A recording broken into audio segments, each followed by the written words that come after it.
जय श्री राम दोस्तों, आपका स्वागत है ममता हिंदी कहानियां चैनल में। यहाँ पर आपको मिलेंगी दिल को छू जाने वाली प्रेरणादायक कहानियां। अगर आपको हमारी कहानियां पसंद आए तो वीडियो को लाइक करें, चैनल को सब्सक्राइब करें और अपने सुझाव कमेंट में जरूर दें। आपके सहयोग से आपका अपना चैनल ज्यादा से ज्यादा लोगों तक पहुंच पाए। धन्यवाद।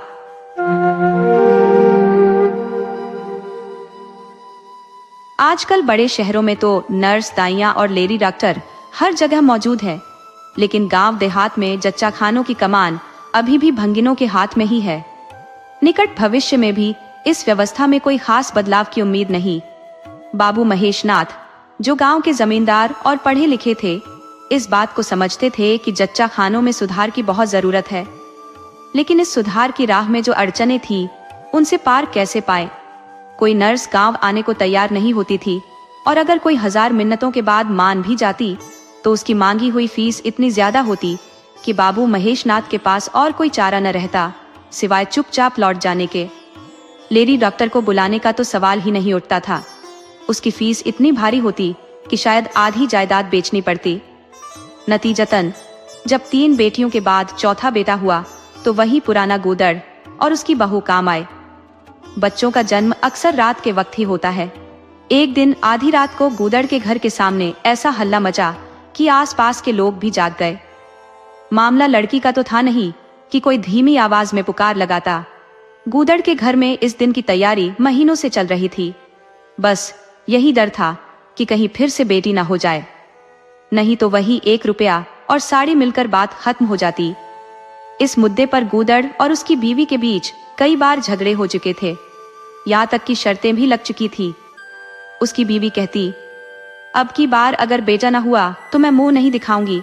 हाँ, मुंह नहीं दिखाऊंगी, बेटे के सारे लक्षण नजर आ रहे हैं। और गूदड़ कहता, देख लेना बेटी होगी, अगर बेटा निकला तो अपने मूंछें मोड़ डालूंगा।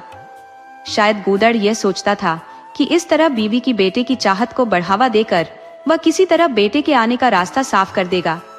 भूंगी चिढ़कर बोली, अब मोच मोड़वा ले गूदड़ मियाँ, कहती थी बेटा होगा। सुनता ही न था, अपनी ही धुन में लगा रहा। आज तेरी मोछे मैं खुद मुड़वाऊंगी, खूंटी पर टांग दूंगी। गूदड़ ने हंसते हुए कहा, अरे मोड़ लेना भली मांस, मोछे क्या फिर से नहीं आएंगी? 2-3 दिन में फिर ज्यों की त्यों हो जाएंगी।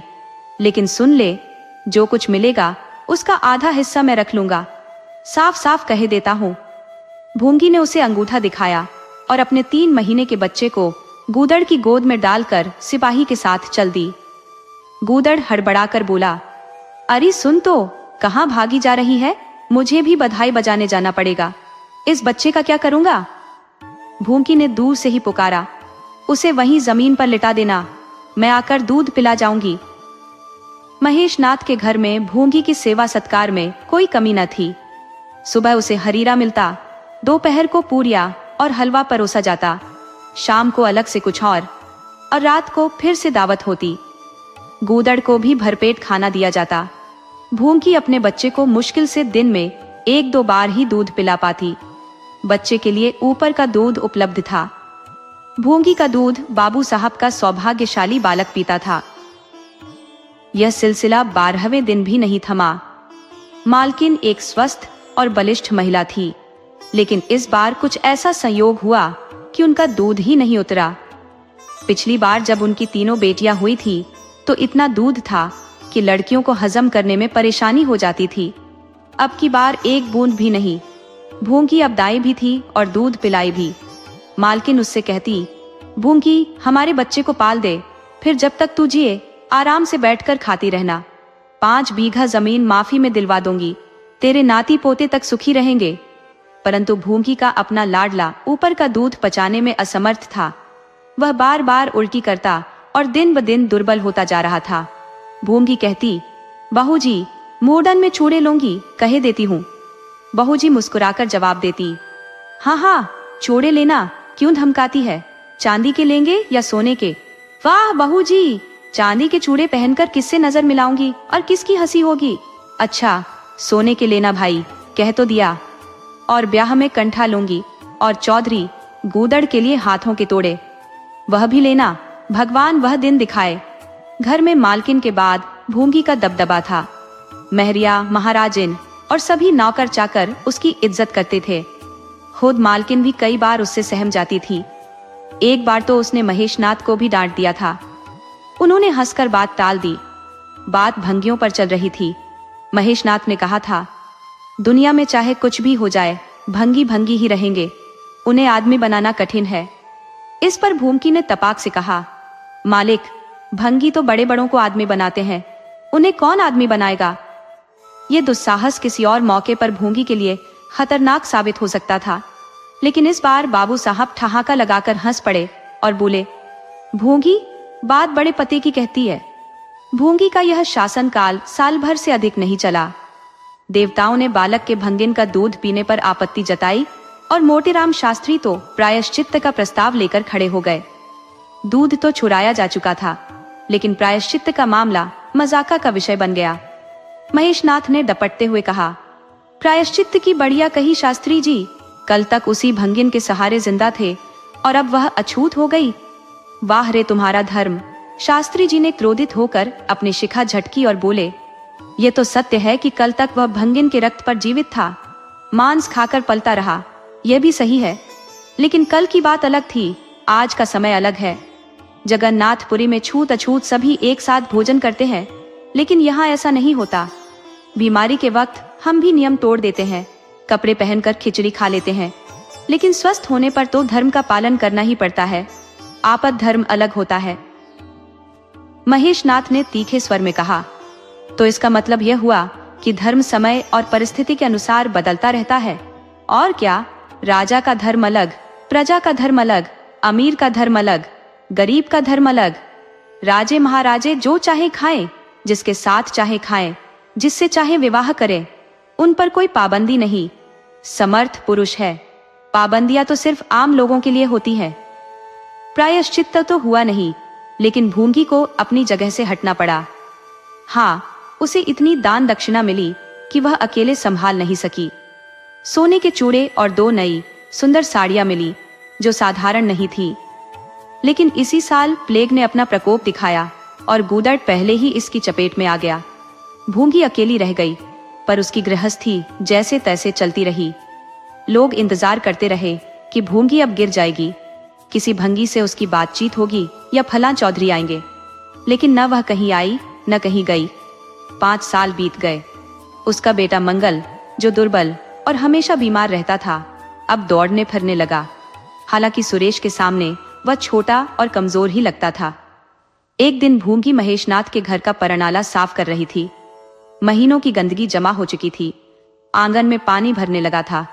वह परनाले में एक लंबा मोटा बांस डालकर जोर से हिला रही थी। तभी अचानक उसने चीख कर हाथ बाहर खींच लिया। उसी क्षण एक काला सांप परनाले से निकलकर भागा। लोगों ने उसे दौड़कर मार तो डाला, लेकिन भूंगी को नहीं बचा सके। पहले लोगों ने इसे पानी का सांप समझा, इसलिए लापरवाही हुई। जब जहर शरीर में फैल गया और उसका असर दिखने लगा, तब पता चला कि वह पानी का नहीं, बल्कि गेहूं सांप था। मंगल अब अनाथ हो चुका था। दिन भर वो महेश बाबू के दरवाजे के इर्द गिर्द मंडराता रहता। घर में बची खुची जूठन इतनी होती थी कि उससे 4-5 बच्चे आसानी से पल सकते थे। खाने की तो कोई कमी नहीं थी, लेकिन उसे तब बहुत बुरा लगता जब उसे मिट्टी के कटोरों में खाना दिया जाता। बाकी सभी लोग अच्छे बर्तनों में खाते थे और उसके लिए केवल मिट्टी के कटोरे ही बचते। हालांकि उसे इस भेदभाव का सीधा ज्ञान नहीं था, पर गांव के बच्चे उसे ताने देकर उसका मजाक उड़ाते। कोई भी उसे अपने साथ खेलने के लिए नहीं बुलाता था। यहाँ तक कि जिस टाट पर वह सोता था, उसे भी लोग अछूत मानते थे। मकान के सामने एक नीम का पेड़ था और उसी के नीचे मंगल का बसेरा था। एक फटा पुराना टाट, 2 मिट्टी के कटोरे और सुरेश बाबू की उतारण में मिली एक धोती, यही उसकी सारी संपत्ति थी। चाहे जाड़ा हो, तपती गर्मी या झमाझम बारिश, उसकी वही जगह उसके लिए हमेशा एक जैसी थी। पर किस्मत का धनी मंगल लू की तपीश, खड़खड़ाती सर्दी और मूसलाधार बरसात में भी न केवल जिंदा था, बल्कि पहले से ज्यादा तंदुरुस्त लग रहा था। उसका एकमात्र साथी गांव का एक कुत्ता था, जो अपने साथियों के अत्याचारों से तंग आकर मंगल की संगत में आ गया था। दोनों एक साथ खाना खाते, एक ही टाट पर सोते और उनकी सोच भी जैसे एक जैसी हो गई थी। दोनों ने एक दूसरे को इतना समझ लिया था कि आपस में कभी झगड़ा नहीं होता। गांव के धार्मिक लोग बाबू साहब की इस दरियादिली पर हैरान थे। मंगल का बाबू साहब के दरवाजे के पास सिर्फ 50 हाथ की दूरी पर पड़े रहना उन्हें पूरी तरह धर्म विरुद्ध लगता। छी, अगर यही चलता रहा तो कुछ ही दिनों में धर्म का अंत हो जाएगा। वे कहते, हमें मालूम है कि भंगी को भी भगवान ने ही रचा है और उसके साथ अन्याय करना पाप है, पर समाज की मर्यादा भी कोई चीज है। हर किसी को उसके स्तर पर रखना ही उचित है। लेकिन मंगल और टामी की जोड़ी इससे बेपरवाह थी। मंगल अक्सर टामी से कहता, देखो भाई टामी, जरा और खिसक कर ले तो, आखिर मैं कहाँ लेटूं? सारा टाट तो तुमने घेर लिया है। टामी जवाब में कूं कूं करता, पूंछ हिलाता और खिसकने के बजाय और करीब आकर उसका मुंह चाटने लगता। हर शाम मंगल अपने पुराने घर का चक्कर लगाने और थोड़ी देर रोने जरूर जाता। पहले साल उसका फूस का छप्पर गिर गया, दूसरे साल एक दीवार ढह गई और अब वहां केवल अधूरी नुकीली दीवारें खड़ी रह गई थी। यही टूटे फूटे घरौंदे को वह अपना एकमात्र अपनापन मानता था। वही पुरानी यादें, वही जज्बा, वही ममत्व बार बार मंगल को उस उजड़े हुए ठिकाने पर खींच लाता और टामी हमेशा उसकी परछाई बनकर साथ रहता। मंगल अक्सर नुकीली दीवार पर बैठ जाता और अतीत के बिखरे टुकड़ों और भविष्य के अधूरे ख्वाबों को जोड़ने की कोशिश करता। टामी बार बार उचककर उसकी गोद में बैठने की कोशिश करता, मगर हर बार नाकाम रह जाता। एक रोज कुछ लड़के मैदान में खेल रहे थे। मंगल भी पास जाकर दूर खड़ा हो गया। शायद सुरेश को उस पर तरस आ गया या फिर खेल में खिलाड़ियों की कमी महसूस हुई। जो भी हो, फैसला हुआ कि आज मंगल को भी खेल में शामिल कर लिया जाए। कौन देख रहा है यहाँ? ये सोचते हुए उन्होंने उसे बुलाया। सुरेश ने आवाज लगाई, ओए मंगल, खेलेगा? मंगल झिझकते हुए बोला, ना भैया, अगर मालिक देख लेंगे तो मेरी चमड़ी उधेड़ देंगे। तुम्हें क्या, तुम तो बच निकलोगे। सुरेश ने कहा, अरे यहाँ कौन आता है देखने? चल, हम सवार सवार खेलेंगे। तू घोड़ा बनेगा, हम तेरे ऊपर सवारी करेंगे। मंगल ने शंका जताई, मैं सिर्फ घोड़ा ही रहूंगा या कभी सवारी भी करूंगा? पहले ये साफ कर लो। ये सवाल अप्रत्याशित था, किसी ने इस पर सोचा ही नहीं था। सुरेश थोड़ी देर सोचकर बोला, तुझे कौन अपनी पीठ पर बिठाएगा? तू भंगी है कि नहीं? मंगल ने भी सख्त लहजा अपनाया, मैंने कब कहा कि मैं भंगी नहीं हूं? लेकिन मेरी माँ ने तुम्हें दूध पिलाकर पाला है। जब तक मुझे भी सवारी करने का मौका नहीं मिलेगा, मैं घोड़ा नहीं बनूंगा। तुम लोग बड़े चालाक हो, खुद मजे से सवारी करोगे और मुझे घोड़ा ही बनाए रखोगे। सुरेश भड़क गया, तुझे घोड़ा बनना ही पड़ेगा, और मंगल को पकड़ने दौड़ा। मंगल भी भाग खड़ा हुआ। सुरेश ने पीछे दौड़ लगाई। मंगल ने रफ्तार बढ़ा दी, लेकिन सुरेश मोटा और आलसी था। कुछ ही देर में हांफने लगा। हार मानकर वह चिल्लाया, आकर घोड़ा बन जा, वरना अगर पकड़ लिया तो बहुत मारूंगा। मंगल रुका नहीं, उसने पलटकर जवाब दिया, तुम भी घोड़ा बनोगे तब मैं बनूंगा। सुरेश झल्लाते हुए बोला, ठीक है, हम भी बन जाएंगे। मंगल ने कहा, तुम लोग झूठ बोलते हो, पहले तुम घोड़ा बनो, मैं सवारी कर लूं, फिर मैं बनूंगा। सुरेश ने सच में उसे धोखा देने की कोशिश की, मगर मंगल उसकी चाल समझ गया। उसकी इस जिद से सुरेश गुस्से में अपने साथियों से बोला, देख रहे हो इसकी बदमाशी, भंगी है ना, तभी तो। आखिरकार तीनों ने मिलकर मंगल को घेर लिया और जबरदस्ती उसे घोड़ा बना दिया। सुरेश ने फटाफट उसकी पीठ पर चढ़कर आसन जमाया और आवाज लगाई, चल घोड़े चल। लेकिन जैसे जैसे दिन का उजाला कम होता जा रहा था, मंगल की आत्मग्लानि भी धीमी पड़ती जा रही थी। बचपन से सताने वाली भूख उसके शरीर का खून चूसकर और ज्यादा बलवती हो रही थी। उसकी आंखें बार बार उन थालियों की ओर उठ जाती जहां सुरेश की बची खुची मिठाइयां होती। यहाँ धूल चाटने से क्या हासिल? मंगल ने टामी से कहा, खाओगे कुछ? टामी, मैं तो ऐसे ही भूखा लेता रहूंगा। टामी ने कूं कूं करके शायद ये कहा, भाई ये बेइज्जती तो हमें ताजिंदगी झेलनी है। अगर हर बार ऐसे हार मानोगे तो गुजारा कैसे होगा? मुझे देखो, कोई डंडा मारता है तो चीखता हूँ, लेकिन थोड़ी देर में दुम हिलाते हुए उसी के पास चला जाता हूँ। यही तो हमारी किस्मत है। मंगल ने उदासी से कहा, तो तुम जाओ, जो मिले खा लो, मेरी परवाह मत करो। तामी ने भौंकते हुए कहा, अकेला नहीं जाता, तुम्हें लेकर ही जाऊंगा। मैं नहीं जाऊंगा, तो मैं भी नहीं जाऊंगा। भूखों मर जाओगे तो क्या तुम जीते रहोगे? मेरा कौन है जो रोएगा? यहां भी वही हाल है। जिस कुतिया से प्रेम किया था उसने धोखा दिया और अब कल्लू के साथ है। शुक्र है अपने बच्चे ले गई, नहीं तो मेरी जान आफत में पड़ जाती। 5-5 बच्चों को कौन पालता? थोड़ी देर बाद भूख ने दिमाग में एक नई चाल सोची। मंगल ने कहा, मालकिन शायद हमें ढूंढ रही होंगी। टामी ने सिर हिलाया। और क्या, बाबूजी और सुरेश तो खा चुके होंगे। कहार ने उनकी झूठी थाली उठाकर फेंक दी होगी और हमें पुकार रहा होगा। उनकी थाली में कितना घी होता है और मलाई भी, सब फेंक दिया जाएगा। देखते हैं हमें कोई ढूंढने आता है या नहीं। कोई क्या पंडित है जो ढूंढने आएगा? बस एक बार नाम लेगा और फिर थाली नाली में पलट दी जाएगी। मंगल ने हिम्मत जुटाई, तो चलो चलते हैं, लेकिन सुन लो, मैं छिपा रहूंगा। अगर मेरा नाम लेकर न पुकारा गया तो वापस लौट आऊंगा। दोनों महेशनाथ के दरवाजे पर आकर अंधेरे में दबक कर खड़े हो गए, मगर तामी के पास धैर्य कहाँ। वह धीरे धीरे अंदर घुस गया। देखा, महेशनाथ और सुरेश थाली पर बैठे खा रहे थे। वह किनारे बरौठे में दुबक कर बैठ गया, लेकिन डर भी रहा था कि कहीं कोई डंडा न मार दे। अंदर नौकरों में बातचीत चल रही थी। एक ने कहा, आज मंगलवा कहीं दिख नहीं रहा, शायद मालकिन की डांट से भाग गया हो। दूसरे ने उत्तर दिया, अच्छा हुआ कि उसे निकाल दिया। सुबह सुबह भंगी का मुंह देखना किसी का मन खराब कर देता है। मंगल चुपचाप अंधेरे में और पीछे हट गया। उसकी उम्मीदें किसी गहरे कुएं में डूब चुकी थी। महेशनाथ थाली छोड़कर उठ गए। नौकर उनके हाथ धुला रहा था। अब हुक्का सुलगेगा और महाजन अपनी आरामगाह की ओर चले जाएंगे। सुरेश माँ के पास जाकर कोई कहानी सुनते सुनते सो जाएगा। गरीब मंगल की सुध कौन लेगा?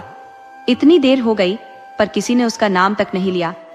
कुछ देर तक वह वहीं निराश खड़ा रहा। फिर जब कोई पुकार ना आई, उसने एक गहरी सांस ली और लौटने की सोची। तभी उसकी नजर कहार पर पड़ी, जो थाली की जूठन पत्तल में लेकर बाहर आ रहा था। भूख के हाथों मजबूर मंगल अंधेरे से निकलकर उजाले में आ गया। अब वह अपने मन को कैसे रोकता। कहार ने उसे देखा और बोला, अरे तू यहाँ खड़ा था, हमने तो सोचा तू कहीं भाग गया। ले ये खा ले, मैं इसे फेंकने जा रहा था। मंगल ने दीनता से कहा, मैं तो काफी देर से यहाँ खड़ा हूँ। तो बोला क्यों नहीं? डर के मारे? अच्छा ले खा ले। कहार ने पत्तल उठाकर मंगल के फैले हुए हाथों में रख दी। मंगल ने उसे ऐसी आंखों से देखा जिसमें कृतज्ञता छलक रही थी।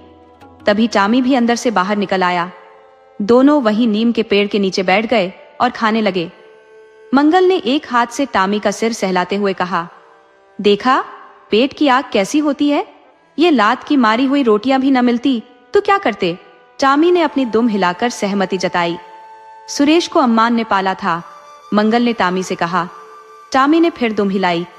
लोग कहते हैं कि दूध का कर्ज कोई नहीं चुका सकता, और मुझे देखो, मैं इसका यही सिला पा रहा हूं। टामी ने एक बार फिर अपनी दुम हिलाकर अपनी बात रख दी। दोस्तों, आपको कहानी कैसी लगी? अपने सुझाव कमेंट करना न भूले। तो चलिए आज की अगली कहानी शुरू करते हैं।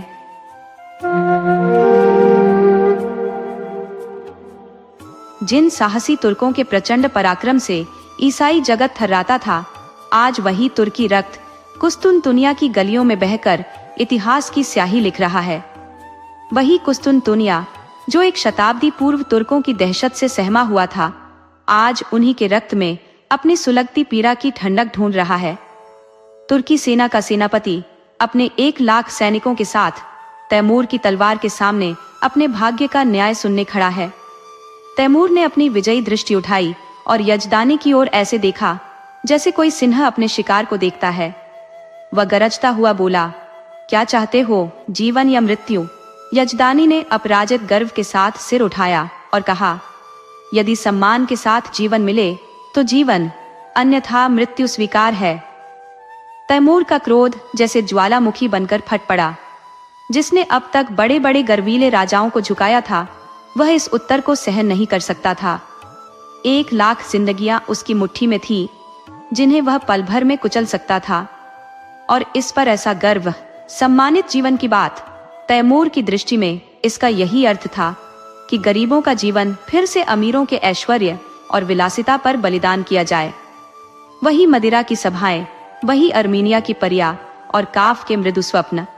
नहीं, तैमूर ने खलीफा बायजीद के अभिमान को इसी उद्देश्य से चूर नहीं किया था कि तुर्क फिर से अपनी मदान स्वतंत्रता के नाम पर इस्लाम का अपमान करें। यदि उसे यही करना होता तो इतने रक्तपात की आवश्यकता ही क्यों पड़ती? मानव रक्त का प्रवाह संगीत नहीं, बल्कि एक भयावह दृश्य है जिससे आंखें भी मोह मोड़ लेती हैं। तैमूर कोई हिंस्र पशु नहीं था जो इस दृश्य को देखने के लिए अपना जीवन दांव पर लगाता। वह तिरस्कार से भरे स्वर में बोला, जिसे तुम सम्मानित जीवन कहते हो, वह दरअसल पाप और जहन्नुम की जिंदगी है। यजदानी जानता था कि तैमूर से दया या क्षमा की कोई उम्मीद रखना व्यर्थ है। उसकी और उसके सैनिकों की जान किसी भी हाल में नहीं बच सकती। फिर क्यों न वह अपनी अंतिम घृणा प्रकट कर दे। उसने एक बार कातर दृष्टि से उस युवा योद्धा की ओर देखा जो उसके पीछे खड़ा था। वह अपनी जवानी को जैसे किसी लगाम से रोक रहा था, लेकिन उसके इस्पाती शरीर से अतुलित क्रोध की चिंगारियां फूट रही थी। यजदानी ने उस युवा की सूरत देखी और जैसे अपनी तलवार म्यान में कर ली। उसने अपनी घुटन को पीते हुए कहा, जहां पनाह, आप इस वक्त विजयी हैं, लेकिन यदि अपराध क्षमा हो तो कहने दूं कि तुर्कों को अपनी जीवन शैली पर तातारियों से उपदेश लेने की आवश्यकता नहीं। दुनिया से कटे हुए तातार के सूने मैदानों में न त्याग और साधना का आचरण संभव है, न ही वहां उपलब्ध साधनों का त्याग करना व्यावहारिक है। लेकिन जहां ईश्वर की नेमतों का अनवरत प्रवाह हो, वहां उन उपहारों का उपयोग न करना एक तरह की कृतज्ञता है। अगर केवल तलवार ही सभ्यता का मापदंड होती तो गाल जाति रोमनों से कहीं अधिक सभ्य होती। तैमूर ने एक जोरदार ठहाका लगाया और उसके सैनिकों ने अपने हथियारों पर हाथ रख लिया। उसका यह अट्टहास जैसे आसमान में गूंजता हुआ मौत का संकेत था या आसन्न प्रलय का अग्रदूत। तातारी क्या सचमुच जंगली है? मैं यह नहीं कहता। तुम्हारा कहना है कि ईश्वर ने तुम्हें भोग विलास के लिए बनाया है। मैं कहता हूँ ये सोच कुफ्र है। ईश्वर ने इंसान को अपनी इबादत और बंदगी के लिए रचा है। जो भी इसके विपरीत आचरण करता है वह काफिर है, जहन्नुम का हकदार है। रसूल पाक हमें शुद्ध जीवन जीने और सच्चा इंसान बनने का संदेश देने आए थे, हराम का रास्ता दिखाने नहीं। तैमूर ने यह संकल्प लिया है कि वह दुनिया को इस कुफ्र से पवित्र करेगा। रसूल पाक के पैगाम की कसम, मैं निर्दयी नहीं हूँ, जालिम नहीं हूँ, खूंखार नहीं हूँ, लेकिन मेरे ईमान के अनुसार कुफ्र की सजा केवल मौत है। ये कहते हुए तैमूर ने तातारी सेनापति की ओर ऐसी नजर डाली जैसे आसमान से बिजली गिरने वाली हो। उसी समय एक विशालकाय योद्धा तलवार लिए यजदानी की ओर झपटा। तातारी सेना ने भी अपनी तलवारें निकाल ली और तुर्की सैनिकों पर टूट पड़ी। पल भर में कई जीवन धरती पर तड़पने लगे। तभी वह युवक जो अब तक यजदानी के पीछे खड़ा था आगे बढ़ा। उसकी आंखों में मौत को चुनौती देने की चमक थी। उसने तैमूर के सामने खड़े होकर कहा, ऐ खुद को मुसलमान कहने वाले बादशाह, क्या यही इस्लाम है जिसकी प्रचार प्रसार का तूने बीड़ा उठाया है? क्या इस्लाम यही सिखाता है कि उन बहादुरों का रक्त इस निर्ममता से बहा दिया जाए जिनका एकमात्र अपराध यह था कि उन्होंने अपने खलीफा और अपने वतन का साथ दिया? चारों ओर सन्नाटा छा गया। एक युवक जिसकी अभी मूंछों पर भी बाल नहीं आए थे, तैमूर जैसे प्रतापी शासक को इस स्पष्टता से ललकारे, यह अकल्पनीय था। लेकिन उसने न केवल कहा, बल्कि उसकी आवाज में एक अडिग विश्वास झलक रहा था।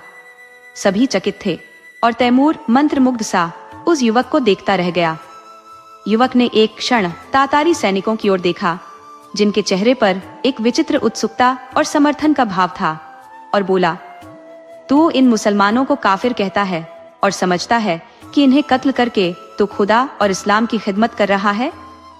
मैं तुझसे यह सवाल करता हूँ कि जो लोग केवल खुदा के आगे झुकते हैं, जो रसूल पाक को अपना रहनुमा मानते हैं, अगर वे मुसलमान नहीं है तो फिर कौन है? माना कि हम काफिर हैं, पर तेरे अपने तो है। क्या इस्लाम कैदियों के कत्ल को जायज ठहराता है? अगर खुदा ने तुझे ताकत बख्शी है, हुकूमत दी है, तो क्या इसीलिए कि तू मासूमों का खून बहाए? क्या गुनहगारों को मौत के घाट उतार कर तू उन्हें नेक रास्ते पर ला सकेगा? तूने कितनी बेरहमी से 70,000 बहादुर तुर्कों को छल से खत्म किया, उन्हें सुरंगों में उड़वा दिया, उनके मासूम बच्चों और बेबस औरतों को बेसहारा कर दिया। क्या तुझे इसका कोई इल्म है? क्या यही वह कारनामे हैं जिन पर तू इस्लाम का झंडा लहराना चाहता है? क्या तू सचमुच सोचता है कि इस कत्लेआम और खून की नदियों के जरिए इस्लाम की रोशनी फैलाएगा? तूने तुर्कों के खून से अपने घोड़ों के पांव नहीं धोए, बल्कि इस्लाम की बुनियाद पर चोट की है। क्या तुझे यह एहसास है कि उन्हीं तुर्कों की कुर्बानी ने यूरोप में इस्लाम का परचम बुलंद किया था? आज सोफिया के चर्चों में अल्लाह अकबर की गूंज सुनाई देती है। यूरोप इस्लाम को अपनाने के लिए तैयार खड़ा है। क्या तेरे कारनामे इस काबिल है कि उनका इनाम तुझ पर बरसे? तू इस ख्याल को दिल से निकाल दे कि खून रेजी इस्लाम की खिदमत है। याद रख, एक दिन तुझे भी परवरदिगार के सामने पेश होना पड़ेगा और तेरे किसी बहाने को कबूल नहीं किया जाएगा। अगर तेरे दिल में नेक और बद की पहचान बची है तो खुद से पूछ, यह जिहाद खुदा की राह में था या तेरी हवस की आग का नतीजा?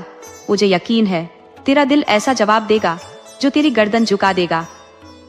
खलीफा अभी सिर झुकाए खड़ा था कि यजदानी ने थरथराते हुए लहजे में अर्ज किया, जहां पनाह, ये गुलाम का बेटा है, इसके ख्यालों में कुछ फितूर है। हुजूर, इसकी गुस्ताखी को मुआफ कर दे, मैं इसकी सजा भुगतने को तैयार हूं। तैमूर उस नौजवान के चेहरे को स्थिर दृष्टि से देख रहा था। पहली बार उसने किसी की जुबान से ऐसी बेबाक बातें सुनी थी। बड़े बड़े सेनापतियों और दरबारियों की जुबान उसके सामने खामोश रहती थी। वह जो कहता था वही कानून बनता, किसी में विरोध की ताकत न थी। उनकी चापलूसी ने उसे आसमान पर बिठा दिया था।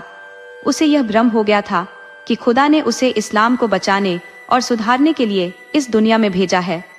उसने पैगंबरी का दावा तो नहीं किया था, लेकिन उसके अंदर यह भावना गहराई तक बैठ चुकी थी। जब आज एक युवक ने अपने प्राणों की परवाह किए बिना उसकी झूठी शान का पर्दाफाश कर दिया, तो उसकी अंतरात्मा जैसे नींद से जाग उठी। क्रोध और हिंसा, जो उसके स्वभाव का हिस्सा बन चुकी थी, अचानक श्रद्धा में बदल गई। उसकी सिर्फ एक नजर इस युवक की जिंदगी के चिराग को बुझा सकती थी, लेकिन इस युवक के साहस ने उसे स्तब्ध कर दिया। ये नौजवान ऐसा प्रतीत हो रहा था जैसे अपने नन्हे हाथों से विशाल समुद्र की लहरों को रोकने की कोशिश कर रहा हो। कितना अजीब और हास्यास्पद साहस था, लेकिन इसके साथ ही उसके भीतर कितना अटूट आत्मविश्वास था। तैमूर को लगा कि इस निर्भीक युवक के सामने वह स्वयं कितना कमजोर है। मनुष्य में ऐसा साहस केवल सत्य के प्रति अडिग विश्वास से ही आ सकता है। तैमूर की आत्मा जैसे उस युवक के सत्य के साये में शरण लेने को व्याकुल हो उठी। वह कोई दार्शनिक नहीं था जो सत्य को सवालों की कसौटी पर परखता। वह एक सीधा सादा सैनिक था जो झूठ को भी अपने विश्वास से सच मान लेता था। यजदानी ने सिर झुकाकर उसी अदब के साथ कहा, जहां अपना, इसकी गुस्ताखी को नजरअंदाज फरमाए। तैमूर ने बिना कुछ कहे तख्त से उठकर यजदानी को गले से लगा लिया। उसकी आवाज में गहराई और पछतावा था। काश ऐसी बातों को पहले सुनने का मौका मिलता तो आज इतने मासूमों का खून मेरे हाथों से न बहा होता। इस युवक में मुझे किसी फरिश्ते की रूह नजर आती है जो मुझ जैसे गुमराह को सही राह दिखाने आया है। मेरे दोस्त, तुम खुशकिस्मत हो कि ऐसे फरिश्ता जैसे बेटे के बाप हो। क्या मैं उसके नाम का इल्म हासिल कर सकता हूँ? यजदानी, जो कभी आतिश परस्त था और बाद में इस्लाम कबूल कर चुका था, आज खुद को हल्का महसूस कर रहा था। उसके मन में अब भी कभी कभी सवाल उठते थे कि उसने इस्लाम क्यों अपनाया, लेकिन आज मानो कोई अदृश्य शक्ति उसकी उलझनों को दूर कर रही हो। उसकी आवाज कांप रही थी जब उसने कहा, जहां अपना, उसका नाम हबीब है। तैमूर ने युवक के पास जाकर उसका हाथ थामा, उसे अपनी आंखों से लगाया और गहरे विनम्र स्वर में कहा, मेरे नौजवान दोस्त, तुम वाकई खुदा के हबीब हो। मैं वह गुनहगार हूं जिसने अपनी नासमझी में अपने गुनाहों को नेक काम समझा, क्योंकि मुझे हमेशा यही बताया गया कि मेरी जात बेअब है। आज मुझे एहसास हुआ कि मेरे हाथों इस्लाम को कितना नुकसान पहुंचा। आज से मैं तुम्हारा सहारा चाहता हूं। तुम मेरे खिज्र हो, मेरे रहनुमा हो। मुझे यकीन हो चला कि तुम्हारे जरिए ही मैं खुदा की रहमत तक पहुंच सकता हूं। ये कहते हुए तैमूर की नजर जब उस नौजवान के चेहरे पर पड़ी तो उसने देखा कि उसकी सूरत पर लज्जा का गुलाबीपन छाया हुआ था। उस चेहरे की कठोरता अब एक नरम झिझक में तब्दील हो चुकी थी। युवक ने सिर झुकाकर अदब से कहा, यह हुजूर की इनायत है, वरना मेरी औकात ही क्या है।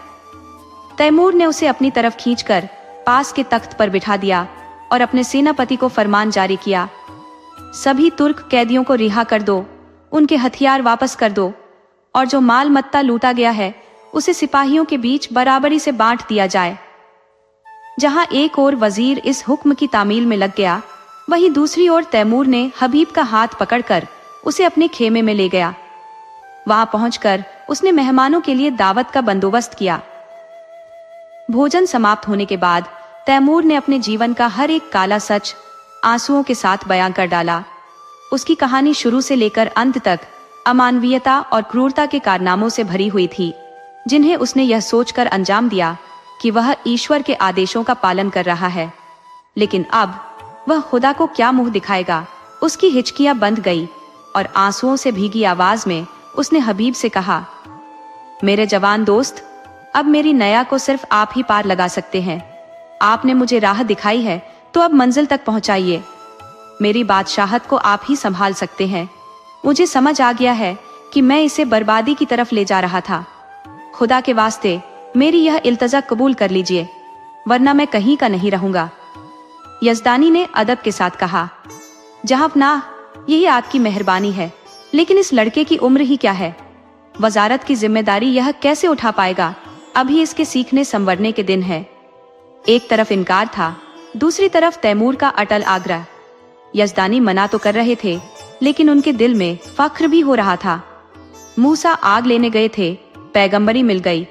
मौत के साए में जा रहे थे, वजारत मिल गई। लेकिन एक शंका उनके मन में गहरी होती जा रही थी। तैमूर जैसे अस्थिर स्वभाव वाले इंसान का क्या ठिकाना। आज खुश होकर वजारत दे रहे हैं, कल नाराज होकर सिर कलम भी कर सकते हैं।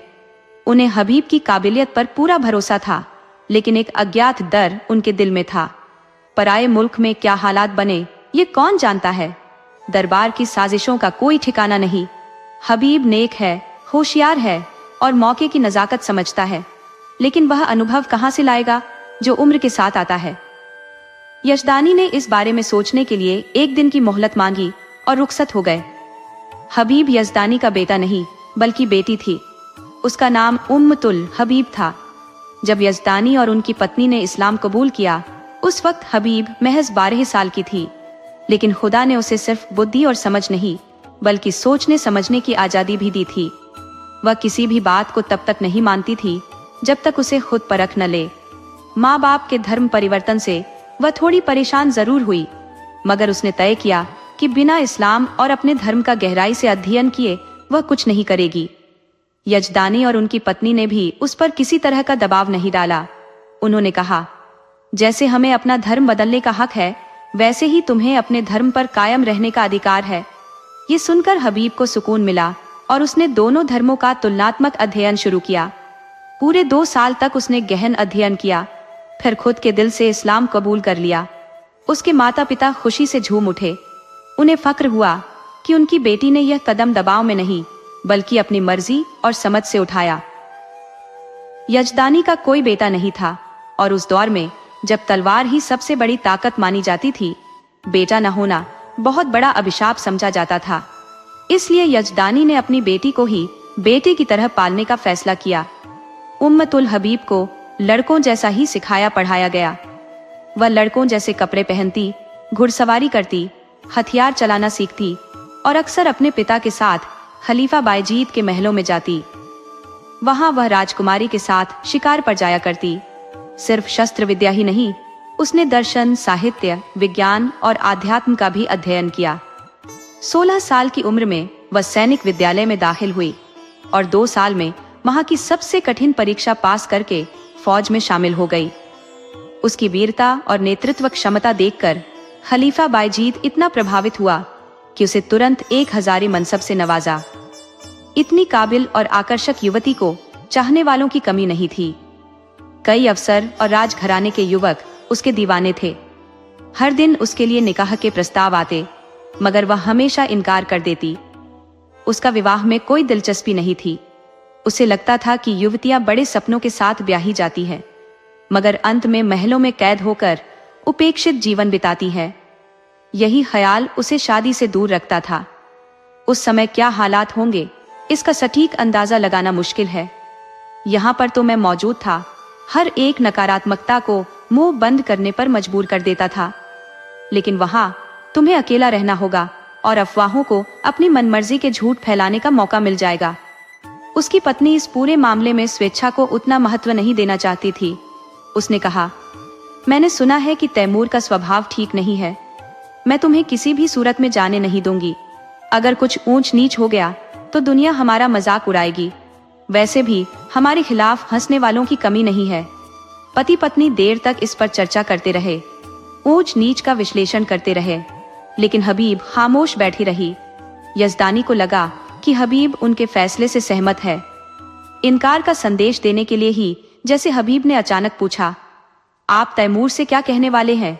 यजदानी ने उत्तर दिया, यही जो यहाँ तय हुआ है। हबीब ने शांत स्वर में कहा, मैंने तो अब तक कुछ भी नहीं कहा।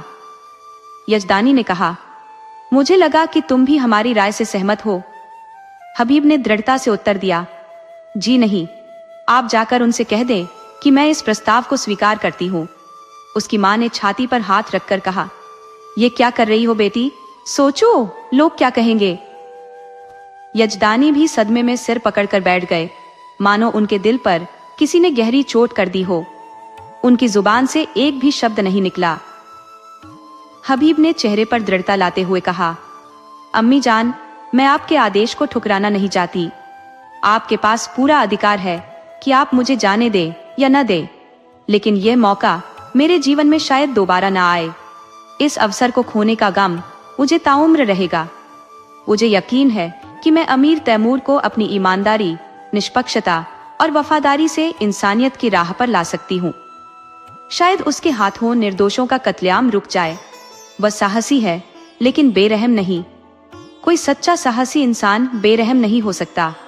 उसने अब तक जो किया वह धर्म के अंधे जुनून में किया, लेकिन आज खुदा ने मुझे मौका दिया है कि मैं उसे दिखा सकूं कि असली धर्म खिदमत का नाम है, न कि कत्लेआम और लूट का। मुझे खुद की सुरक्षा का कोई डर नहीं है। मैं अपनी हिफाजत खुद कर सकती हूँ। और मान लीजिए कि मैं नाकाम भी हो जाऊं, तो क्या सच और इंसाफ के लिए कुर्बान हो जाना जिंदगी की सबसे बड़ी जीत नहीं है? मैंने अब तक जो उसूल अपनाए हैं, उन्होंने कभी मुझे धोखा नहीं दिया, और उन्हीं उसूलों की बदौलत आज मुझे वह सम्मान मिला है जो बड़े बड़ों के लिए सिर्फ एक सपना होता है। मेरे भरोसेमंद मित्र कभी भी मुझे धोखा नहीं देंगे। अगर तैमूर को मेरी सच्चाई का एहसास हो भी जाए तो क्या फर्क पड़ता है? मेरी तलवार मेरी सुरक्षा के लिए काफी है। विवाह के विषय में मेरे विचार आप जानते हैं। यदि मुझे कोई ऐसा व्यक्ति मिला जिसकी आत्मा मेरी आत्मा को स्वीकार कर सके, जिसकी उपस्थिति में मैं अपने अस्तित्व को भूलकर अपनी आत्मा को उच्चता प्रदान कर सकूं, तो मैं उसके चरणों में गिरकर स्वयं को समर्पित कर दूंगी। यजदानी ने यह सुनकर बेटी को खुशी खुशी गले से लगा लिया, लेकिन उनकी पत्नी इतनी जल्दी संतुष्ट नहीं हो सकी। वह किसी भी हाल में बेटी को अकेले नहीं छोड़ेंगी। उन्होंने ठान लिया कि वे भी उसके साथ जाएंगी। कई महीने बीत गए। युवक हबीब अब तैमूर का वजीर बन चुका है, पर असलियत में वही हुकूमत का संचालन कर रहा है। तैमूर उसकी आंखों से देखता है, उसके कानों से सुनता है और उसकी बुद्धिमत्ता से सोचता है। तैमूर चाहता है कि हबीब हर समय उसके पास रहे। उसके साथ होने से तैमूर को स्वर्ग जैसा सुकून मिलता है। समरकंद में कोई भी ऐसा नहीं जो हबीब से ईर्ष्या करता हो। हबीब के न्यायप्रिय व्यवहार ने सबका दिल जीत लिया है। वह न्याय करते हुए कभी भी कठोरता की सीमा नहीं लांघता। जिनके मामलों में उसके फैसले कठोर भी होते हैं, वे भी उसकी ईमानदारी के कायल रहते हैं। शाम का वक्त था। दरबार के सारे कर्मचारी अपने अपने घर लौट चुके थे। क्षमादान में मोमबत्तियां जल रही थी और अगरबत्ती की खुशबू से पूरा दीवान खाना महक रहा था। हबीब उठने ही वाला था कि चौबदार ने आकर खबर दी, हुजूर जहां अपना तशरीफ ला रहे हैं। यह खबर सुनकर हबीब के चेहरे पर खुशी का कोई भाव नहीं आया। वह अन्य मंत्रियों की तरह तैमूर की संगत का भूखा नहीं था। हबीब हमेशा तैमूर से दूरी बनाए रखने की कोशिश करता। उसने कभी शाही दस्तरखान पर भोजन नहीं किया था, न ही तैमूर की महफिलों में शामिल होता।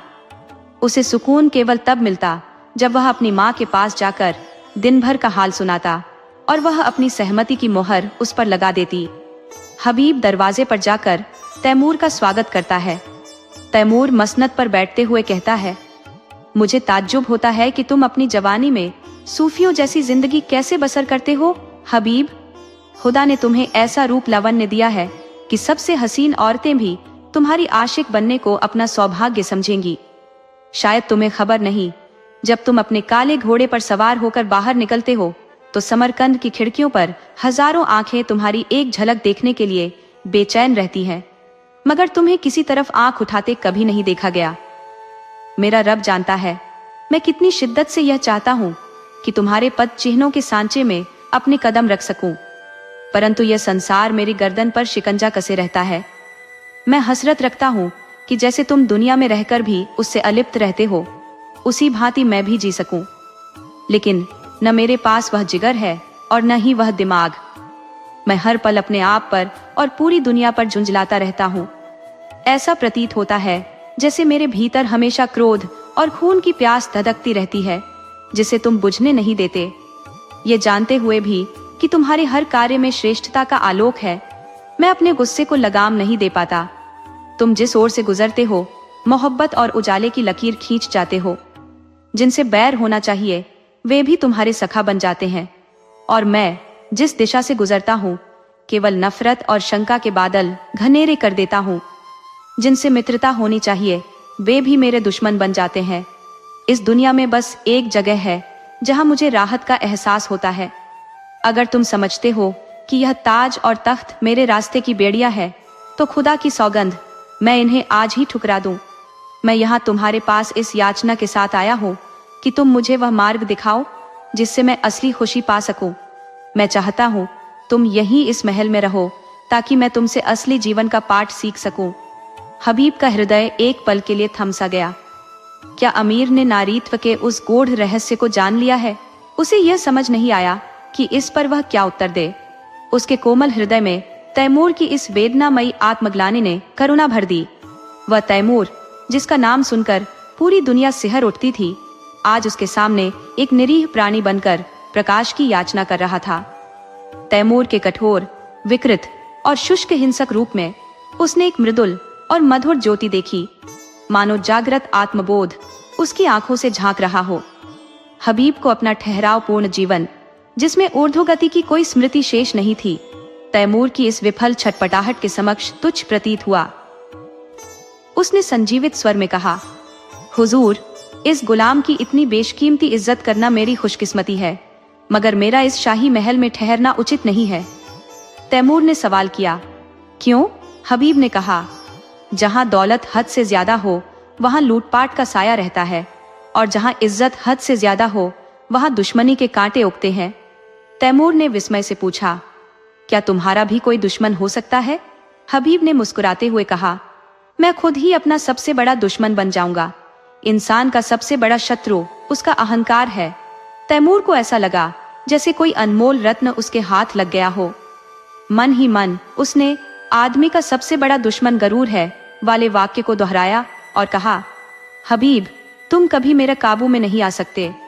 तुम वह परिंदा हो जो सिर्फ आसमान में उड़ने के लिए बना है।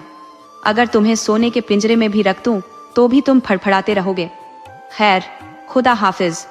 ये कहकर तैमूर तुरंत अपने महल की ओर चल पड़ा, जैसे उस रत्न को किसी सुरक्षित जगह रख देना चाहता हो। ये वाक्य उसने पहली बार नहीं सुना था, लेकिन आज इसे सुनकर जो समझ, प्रेरणा और ज्ञान उसे मिला वह पहले कभी नहीं मिला था। 6 इस्तकर के इलाके से बगावत की खबर आई।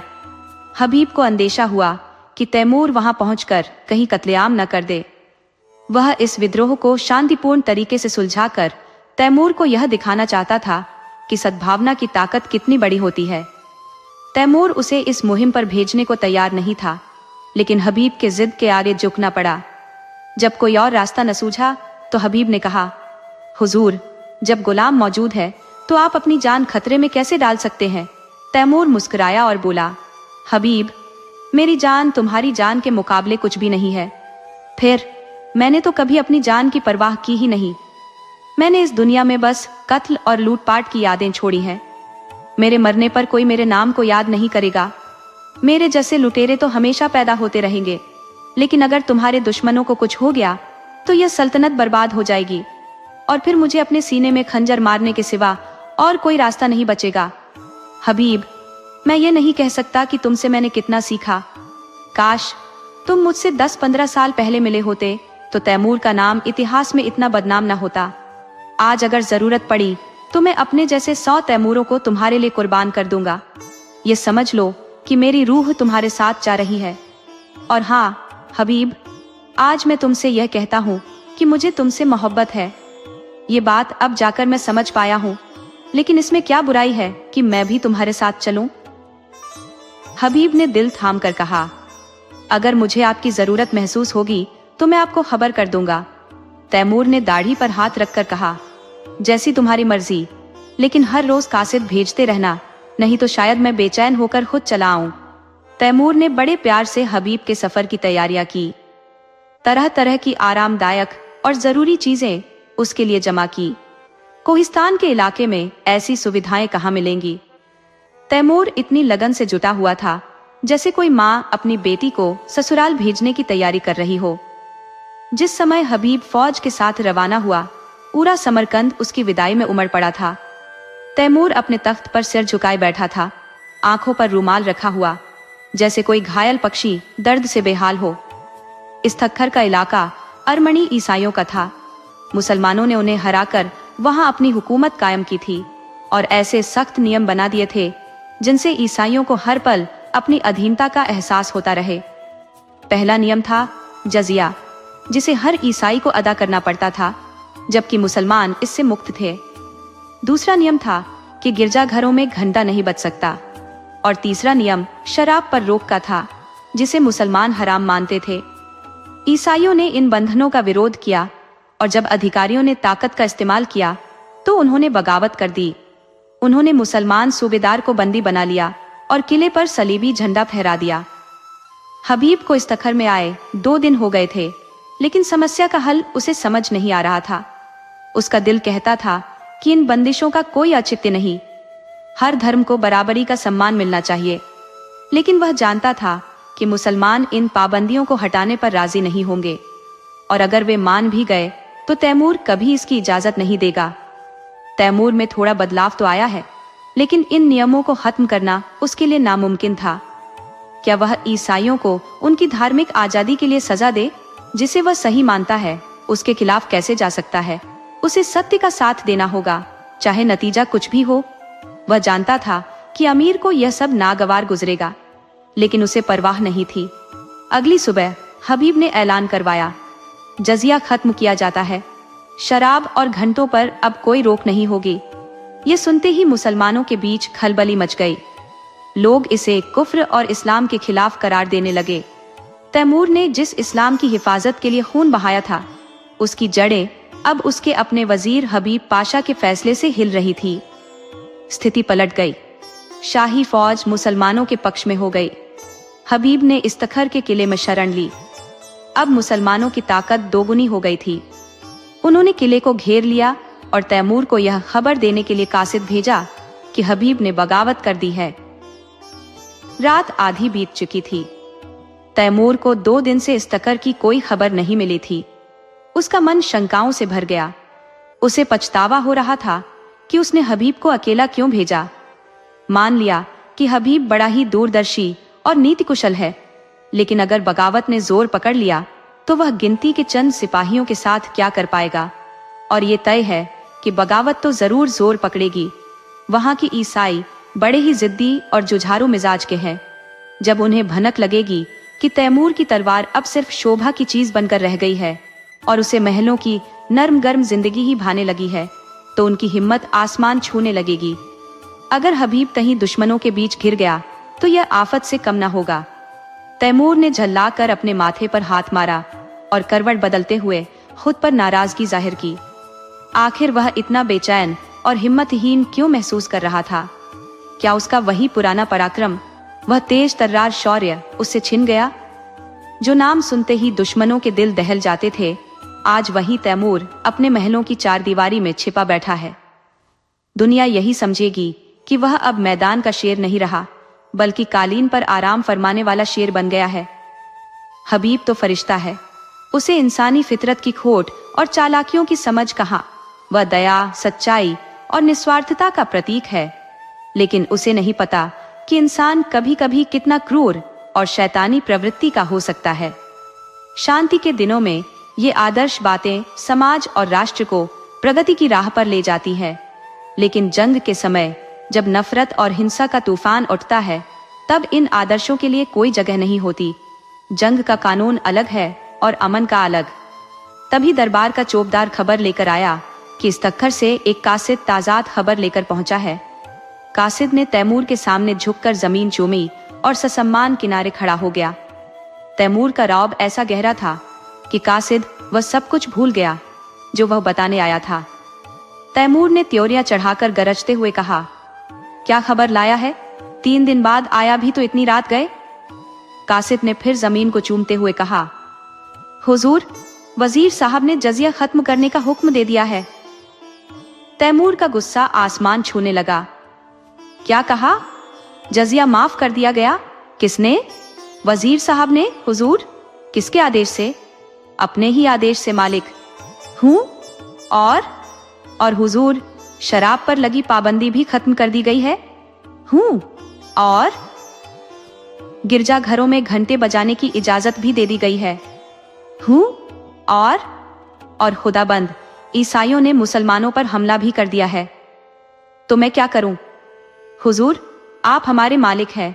अगर आपने हमारी मदद न की तो वहां एक भी मुसलमान जिंदा नहीं बचेगा। हबीब पाशा इस वक्त कहाँ है? वह इस तखर के किले में है हुजूर। और मुसलमान क्या कर रहे हैं? हमने ईसाइयों को किले में घेर रखा है हुजूर। उन्हीं के साथ हबीब भी? हाँ हुजूर, वह आपसे बगावत कर चुके हैं और इसी वजह से मेरे वफादार मुसलमानों ने उन्हें कैद कर लिया है। जी हुजूर, हो सकता है मेरे पहुंचने तक उन्हें कत्ल कर दिया जाए। ये बदतमीज, नीच, हट जा मेरी नजरों से। लोग ये सोचते हैं कि हबीब मेरा नौकर है और मैं उसका मालिक। ये उनकी सबसे बड़ी गलतफहमी है। सच्चाई ये है कि इस सल्तनत का असली वारिस हबीब है और तैमूर उसका अदना सा सेवक। उसके किसी फैसले में मैं दखल देने का हकदार नहीं हूँ। जजिया माफ होना चाहिए, इसमें कोई दो राय नहीं। मुझे ये हक कतई नहीं कि किसी और मजहब वाले से उनके ईमान की कीमत वसूल करूं। अगर मस्जिद में अजान गूंज सकती है तो गिरजाघर में घंटा क्यों नहीं बज सकता? घंटा बजाने की आवाज में कोई कुफ्र नहीं। असली काफिर वह है जो दूसरों का हक छीन ले, गरीबों पर जुर्म करे, धोखेबाज हो, खुद गर्ज हो। वह इंसान काफिर नहीं हो सकता जो मिट्टी के एक टुकड़े में खुदा का नूर देखता है या जो नदियों, पहाड़ों, दरख्तों में खुदा की झलक पाता है। वह खुदा का दीवाना हमसे कहीं ज्यादा है जो उसे मस्जिदों की चारदीवारी में कैद समझते हैं। क्या तुम्हें लगता है कि मैं कुफ्र की बातें कर रहा हूँ?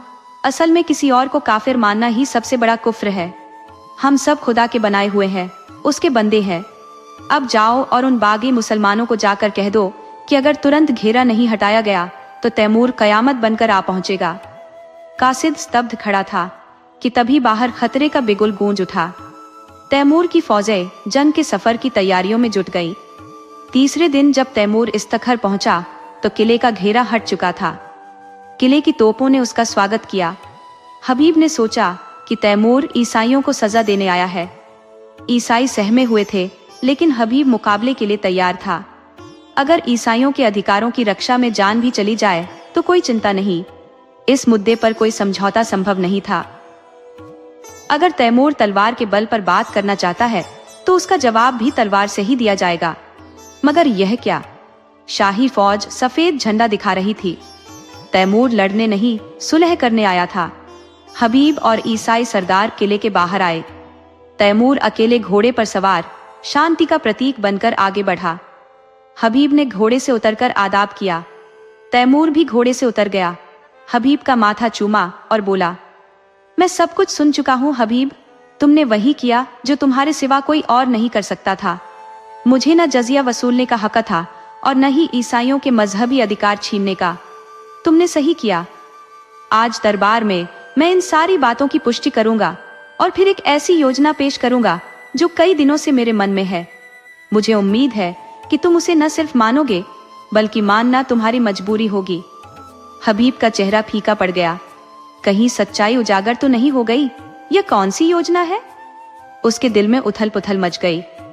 तैमूर ने हल्के से मुस्कुराकर पूछा, तो तुम मुझसे टक्कर लेने को तैयार थे? हबीब ने झिझकते हुए जवाब दिया, हक के सामने अमीर तैमूर की भी कोई अहमियत नहीं। बिल्कुल सही, तुम्हारे भीतर फरिश्तों की मासूमियत और शेरों की हिम्मत दोनों है। लेकिन अफसोस, तुमने यह सोच भी कैसे लिया कि तैमूर तुम्हारे फैसले को पलट सकता है?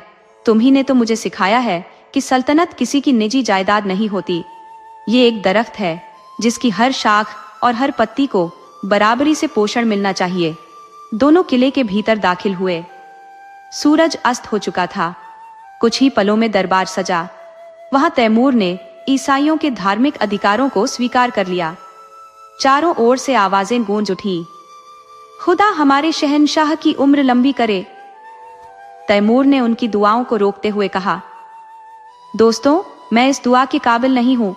जो चीज मैंने आपसे जबरदस्ती छीन ली थी उसे लौटाकर मैं कोई एहसान नहीं कर रहा, बल्कि सच्चाई तो यह है कि आप मुझे कोसे कि मैंने इतने दिनों तक आपको आपके हक से वंचित रखा। फिर चारों ओर से गूंज उठा, मरहबा मरहबा। तैमूर ने आगे कहा, दोस्तों, आपके हकों के साथ साथ मैं आपकी सल्तनत भी आपको लौटा रहा हूं। खुदा की नजर में हर इंसान बराबर है। किसी भी कौम या शख्स को दूसरी कौम पर हुकूमत करने का हक नहीं है। आज से आप खुद अपने बादशाह हैं। मुझे भरोसा है कि आप भी मुस्लिम आबादी को उनके हकों से महरूम नहीं करेंगे। लेकिन अगर कभी ऐसा वक्त आया कि कोई जालिम कौम आपकी आजादी छीनने की कोशिश करे तो तैमूर हमेशा आपकी मदद के लिए खड़ा मिलेगा। किले का जश्न अब समाप्त हो चुका था। उमरा और अधिकारी विदा ले चुके थे। दीवाने खास में अब केवल तैमूर और हबीब ही बचे थे। हबीब के चेहरे पर आज एक ऐसी मुस्कान थी जो आम तौर पर उसकी गंभीरता के पीछे छिपी रहती थी। उसके गालों पर एक अनोखी लालिमा थी, आंखों में चमक और पूरे शरीर में उत्साह।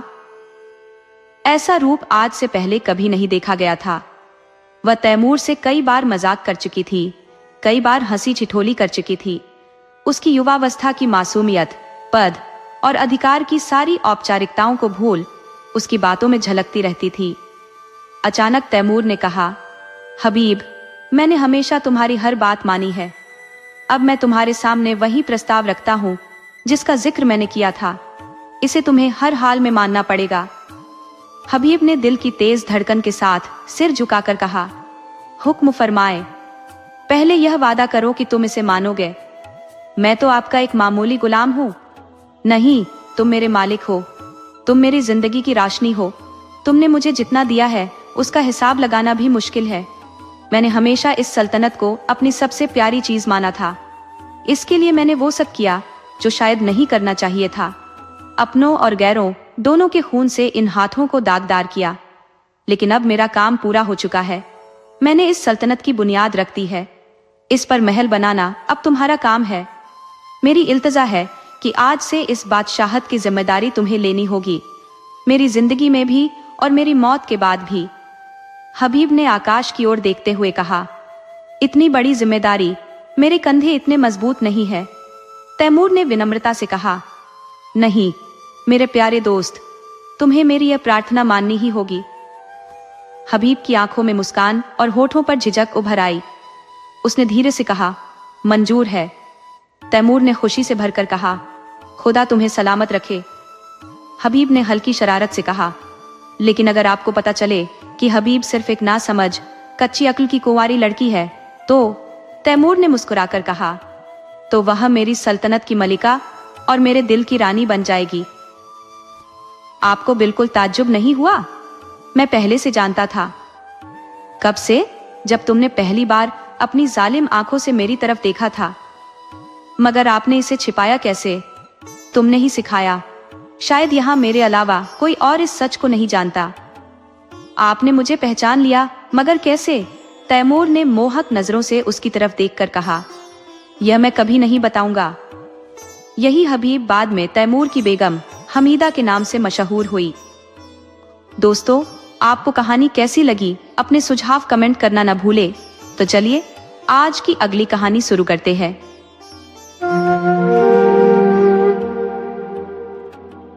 शाम को जब दीनानाथ ने घर आकर गौरी को यह खबर सुनाई कि उन्हें एक कार्यालय में 50 रुपए की नौकरी मिल गई है, तो गौरी की खुशी जैसे शब्दों से परे हो गई।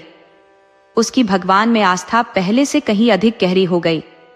बीते 1 साल से हालात बद से बदतर थे। न कोई आमदनी थी, न रोजगार का कोई ठिकाना। घर में जो भी थोड़े बहुत जेवरात बचे थे वे भी बिक चुके थे।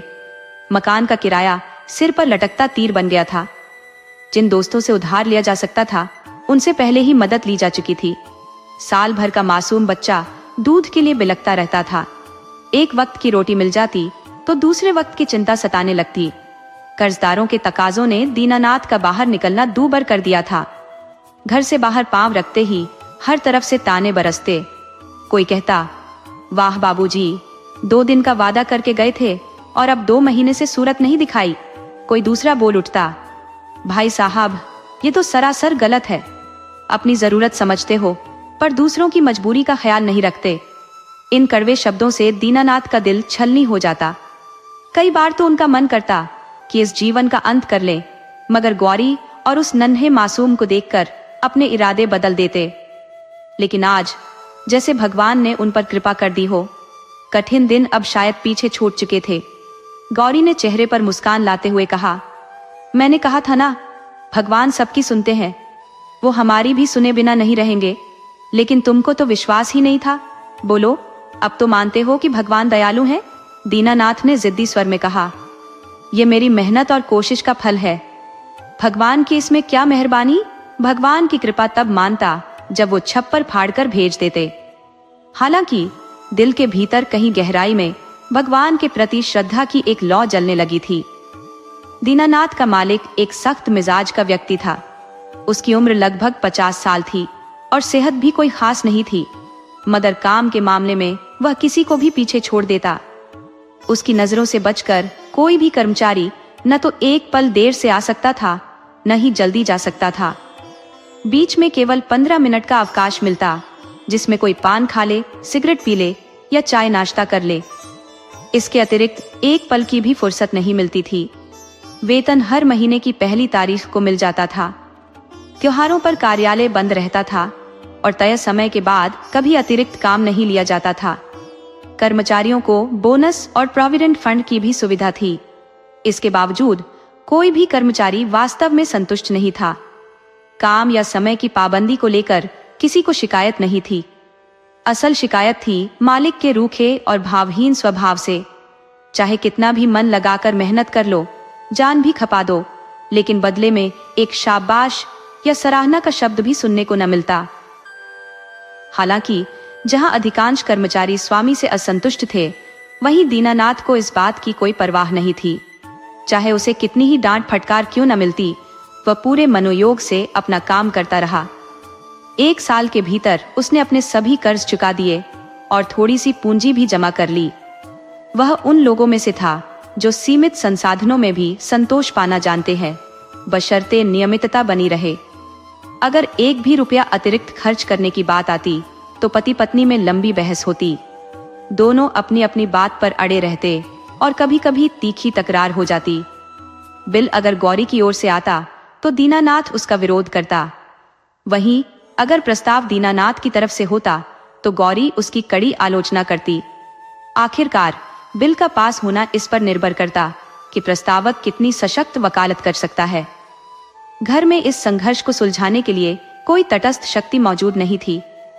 समय के साथ दीनानाथ पूरी तरह से आस्तिक बन चुका था। अब उसे ईश्वर की कृपा और न्याय पर कोई संदेह नहीं था। वह नियमित रूप से गीता का पाठ करता और ईश्वर की भक्ति में लीन रहता। एक दिन जब उसके नास्तिक मित्र ने ईश्वर के अस्तित्व पर कटाक्ष किया तो उसने कहा, भाई, ईश्वर है या नहीं ये तय करना मुश्किल है। दोनों पक्षों के पास मजबूत तर्क है, लेकिन मेरे हिसाब से आस्तिक होना नास्तिक होने से कहीं बेहतर है। अगर ईश्वर है तो आस्तिक को लाभ ही लाभ है और अगर नहीं भी है तो क्या फर्क पड़ता है, बस कुछ मिनटों का समय ही तो जाता है।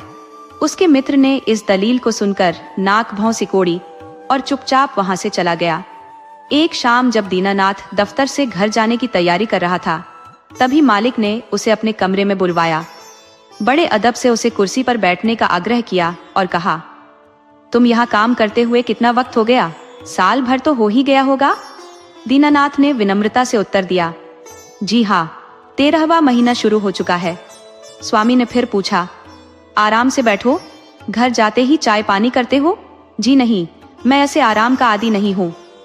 स्वामी ने मुस्कुराकर कहा, पान वान तो खाते ही होगे? इतनी कम उम्र में इतना संयम देखकर हैरानी होती है।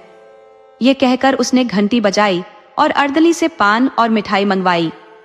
दीनानाथ को भीतर ही भीतर शंका हो रही थी, आज यह व्यवहार इतना बदला बदला क्यों है? जो आदमी एक नमस्ते तक का जवाब नहीं देता, वह आज मिठाई और पान क्यों परोस रहा है? लगने लगा कि शायद मालिक अब मेरे काम से संतुष्ट हो गए हैं। इस ख्याल ने दीनानाथ के भीतर थोड़ी उम्मीद जगाई और उसने ईश्वर का स्मरण किया। सोचने लगा, सच में परमात्मा सर्वज्ञ और न्यायकारी है, वरना कौन उसकी परवाह करता। अर्दली मिठाई और पान लेकर आया। दीनानाथ ने स्वामी के आग्रह पर मिठाई खाना शुरू किया। स्वामी ने हल्के से मुस्कुराते हुए कहा, शायद तुमने मुझे बहुत सख्त पाया होगा।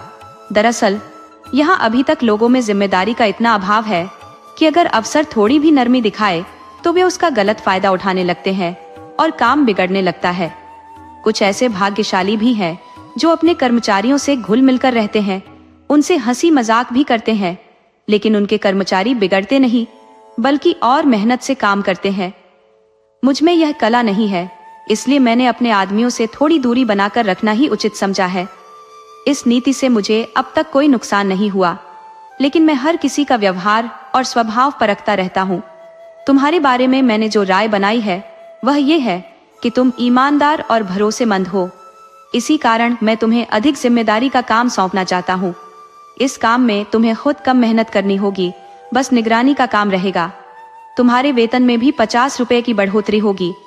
मुझे पूरा भरोसा है कि तुम पहले जितनी लगन से काम करते रहे हो, उससे भी अधिक समर्पण के साथ आगे काम करोगे। दीनानाथ की आंखें छलक उठी और मिठाई खाते खाते उसका स्वाद नमकीन हो गया। उसके मन में आया कि स्वामी के चरणों में सिर झुका दे और कहे, आपकी सेवा के लिए मैं अपनी जान भी दे सकता हूँ। आपने मुझे जो सम्मान दिया है, मैं उसे निभाने में कोई कसर नहीं छोड़ूंगा। लेकिन उसका गला रूंधा हुआ था और वह केवल कृतज्ञता से भरी आंखों से स्वामी को निहारता रहा। सेठ जी ने एक भारी भरकम लेजर निकालते हुए कहा, मैं तुम्हारी मदद एक ऐसे काम में चाहता हूँ जिस पर इस दफ्तर का भविष्य निर्भर करता है। इतने सारे कर्मचारियों में मैंने केवल तुम्हें ही भरोसेमंद समझा है। मुझे विश्वास है कि तुम मुझे निराश नहीं करोगे। ये पिछले साल का लेजर है, जिसमें कुछ ऐसी एंट्रीज दर्ज हैं जिनके अनुसार कंपनी को हजारों का मुनाफा होता दिखता है। लेकिन तुम जानते हो, हम महीनों से घाटे में काम कर रहे हैं। जिस क्लर्क ने यह लेजर लिखा था, उसकी लिखावट तुम्हारी लिखावट से हूबहू मिलती है। अगर दोनों लिखावटें अगल बगल रख दी जाए तो भले ही कोई विशेषज्ञ हो, वह भी उनके बीच अंतर समझने में कठिनाई महसूस करेगा। मैं चाहता हूं कि तुम इस लेजर में एक नया पृष्ठ तैयार करो और उसी नंबर का पुराना पृष्ठ निकाल लो। मैंने नए पृष्ठ का नंबर छपवा लिया है और एक ऐसा दफ्तरी भी तय कर लिया है जो रात भर में लेजर को फिर से जिल्दबंद कर देगा। किसी को भनक भी नहीं लगेगी। केवल इतना करना है कि तुम अपनी लिखावट में उस पृष्ठ को दोबारा तैयार कर दो। दीनानाथ ने संदेह जताया, जब उस पृष्ठ की हूबहू नकल करनी है तो उसे हटाने की क्या जरूरत है? सेठ जी ने हल्की मुस्कान के साथ उत्तर दिया, तो क्या तुम समझते हो कि मैं पृष्ठ को बिल्कुल वैसा ही लिखवाने की योजना बना रहा हूँ? नहीं, मैं उसमें कुछ रकमों में फेरबदल करूंगा। मैं तुम्हें यकीन दिलाता हूँ कि यह कदम केवल कार्यालय की भलाई के लिए उठाया जा रहा है। अगर यह बदलाव न हुआ तो कार्यालय के 100 कर्मचारियों की रोजी रोटी खतरे में पड़ जाएगी। इसमें सोचने की जरूरत ही नहीं है। यह मात्र आधे घंटे का काम है और तुम्हारी लेखनी तो वैसे भी बहुत तेज है। ये एक कठिन स्थिति थी। स्पष्ट था कि उससे धोखा देने के लिए कहा जा रहा था। उसके पास इस बात की पुष्टि करने का कोई जरिया नहीं था कि सेठ जी जो कुछ कह रहे हैं वह कार्यालय के हित के लिए है या केवल स्वार्थ सिद्धि के लिए। लेकिन चाहे कुछ भी हो, यह छल था और घोर छल था। क्या वह अपनी आत्मा को कुचलने की इजाजत देगा? नहीं, किसी भी कीमत पर नहीं। उसने कांपती आवाज में कहा, मुझे माफ करें, लेकिन मैं यह काम नहीं कर सकता। सेठ जी ने अपनी शांत मुस्कान बरकरार रखते हुए पूछा, क्यों? क्योंकि यह सरासर धोखा है। धोखे को कैसे परिभाषित करते हो? किसी भी हिसाब किताब में हेर फेर करना धोखा है। लेकिन अगर इस बदलाव से 100 लोगों की रोजी रोटी बच सके, तो भी क्या यह धोखा कहलाएगा? कंपनी की असली स्थिति कुछ और है और कागजी स्थिति कुछ और। अगर यह फेरबदल नहीं हुआ तो हमें तुरंत हजारों रुपए का मुनाफा वापस करना होगा और इसका नतीजा यह होगा कि कंपनी दिवालिया हो जाएगी। सारे कर्मचारियों को काम छोड़कर घर बैठना पड़ेगा। मैं नहीं चाहता कि चंद अमीर हिस्सेदारों के लाभ के लिए इतने गरीबों का नुकसान हो। अगर परोपकार के लिए थोड़ा बहुत छल भी करना पड़े तो वह आत्मा की हत्या नहीं है। दीनानाथ को कोई जवाब नहीं सूझा। यदि सेठ जी का कथन सत्य है और इस योजना से 100 लोगों की रोजी रोटी चल सकती है, तो वास्तव में इसे कपट न मानकर एक कड़ा कर्तव्य समझना चाहिए। भले ही आत्मा को ठेस पहुंचे, परंतु 100 परिवारों का जीवन बचाने के लिए इसकी अनदेखी की जा सकती है। लेकिन जब नैतिकता को तसल्ली देने की कोशिश की तो स्वयं के अस्तित्व की चिंता ने सिर उठा लिया। उसने कहा, पर यदि यह बात उजागर हो गई तो मैं पूरी तरह बर्बाद हो जाऊंगा। काले पानी की सजा भुगतने भेज दिया जाऊंगा। सेठ ने जोरदार हंसी के साथ कहा, अगर राज खुल भी गया तो तू नहीं, मैं फंसूंगा। तू तो साफ इनकार कर सकता है, लेकिन लिखावट पकड़ में आ जाएगी। कैसे पता चलेगा कि किस पृष्ठ में बदलाव हुआ है? लिखावट तो एक समान है। दीनानाथ निरुत्तर हो गया और तुरंत उस पृष्ठ की नकल करने लगा। फिर भी उसके भीतर एक अजीब भय ने जन्म ले लिया। इस विषय में वह गौरी से एक शब्द भी नहीं कह पाया। कुछ समय बाद उसकी तरक्की हुई। वेतन 100 रुपए हो गया और साथ में 200 रुपए का बोनस भी मिला। घर में खुशहाली के संकेत दिखने लगे, लेकिन दीनानाथ का अपराध बोध उसे निरंतर कचोटता रहा। सेठ जी की तर्कपूर्ण बातों ने उसकी जुबान बंद कर दी थी, परंतु वही तर्क गौरी को समझाने का साहस वह नहीं जुटा सका। उसकी ईश्वर भक्ति उसे हर पल डराती। उसे यकीन था कि इस पाप का कोई भयानक दंड मिलेगा। प्रायश्चित्त या अनुष्ठान से इसे टालना असंभव है। दंड अब मिले या वर्षों बाद, लेकिन जब भी मिलेगा वह अत्यधिक क्रूर और घातक होगा। मूलधन के साथ ब्याज की तरह बढ़ता जाएगा। वह अक्सर पछताता, मैं सेठ जी के लालच में क्यों फंसा? कार्यालय चलता या टूटता, मुझे क्या? आदमियों की रोजी जाती या रहती, मुझे क्या? कम से कम इस आत्मिक यातना से तो बचा रहता। लेकिन अब जो होना था वह हो चुका है और दंड तो निश्चित है। ये शंका उसकी जिंदगी के उत्साह, सुख और मिठास को निगल चुकी थी। मलेरिया का प्रकोप फैला हुआ था। उसके बच्चे को तेज बुखार हो गया। दीनानाथ के मन में खौफ समा गया। दंड का समय आ पहुंचा। वह खुद को असहाय महसूस कर रहा था, जैसे उसकी बुद्धि काम करना बंद कर चुकी हो। गौरी ने कहा, जाकर कोई दवा ले आओ या किसी डॉक्टर को दिखा दो। 3 दिन हो गए हैं। दीनानाथ ने परेशान मन से कहा, हाँ जा रहा हूँ, लेकिन मुझे अजीब डर लग रहा है। गौरी झुंझलाकर बोली, डरने की कौन सी बात है? बेवजह बातें क्यों करते हो? आजकल किसे बुखार नहीं आता? दीनानाथ ने कांपती आवाज में कहा, ईश्वर इतना कठोर क्यों है? गौरी ने दृढ़ता से जवाब दिया, ईश्वर पापियों के लिए निर्दयी होता है। हमने किसी का क्या बिगाड़ा है? ईश्वर पापियों को कभी माफ नहीं करता। पापियों को सजा न मिले तो दुनिया में अव्यवस्था फैल जाएगी।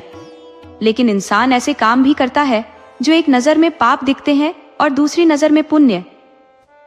मैं समझी नहीं।